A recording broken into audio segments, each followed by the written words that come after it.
আইন অমান্য করে কুমিল্লায় গড়ে উঠেছে অসংখ্য অবৈধ ইটভাটা। পরিবেশের জন্য ক্ষতিকর এবং ঝুঁকিপূর্ণ এই ইটভাটাগুলোয় কাজ করছে অসংখ্য শিশু শ্রমিকও।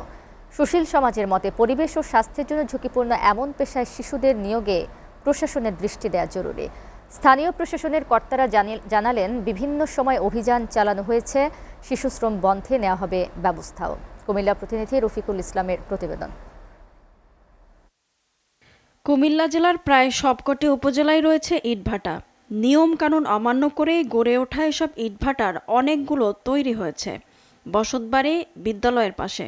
এছাড়া কৃষি জমিতেও গড়ে ওঠা এসব ইটভাটাগুলো মারাত্মক ঝুঁকির কারণ হয়ে দাঁড়িয়েছে।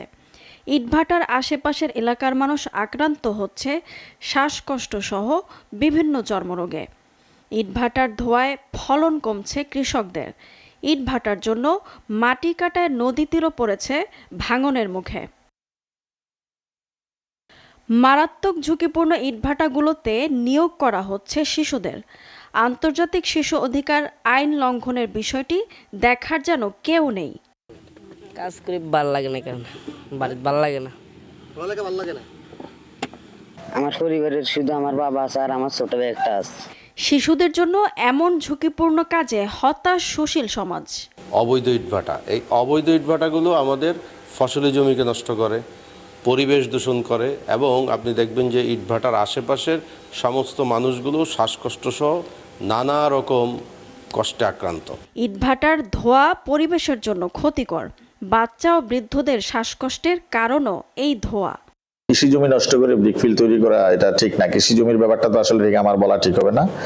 তবে সাধারণত আমি বলবো যে স্কুল লোকালয় যেখানে আছে ব্রিকফিল্ডের যে ধোয়ার কারণে কিছু ক্ষতিগ্রস্ত হতে পারে, মানুষ শ্বাসকষ্ট সহ বিভিন্ন রোগে আক্রান্ত হতে পারে।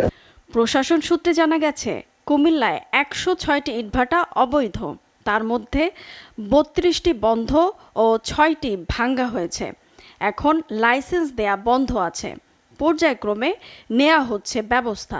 অবৈধ যে ব্রিকফিল্ডগুলো যদি থেকে থাকে আমরা পর্যায়ক্রমে সেটা অপসারণ করছি। আমাদের কাছে তালিকা আছে যে কোনগুলো অবৈধভাবে এবং কোনগুলো দেওয়া হয়নি।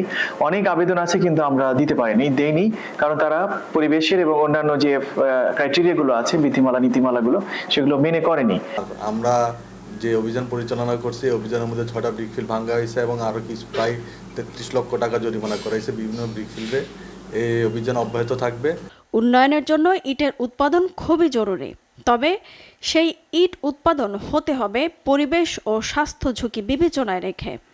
আর শিশু শ্রম বন্ধ করতে হবে এখনই, এমন দাবি স্থানীয়দের। এসিটিভি নিউজ ডেস্ক।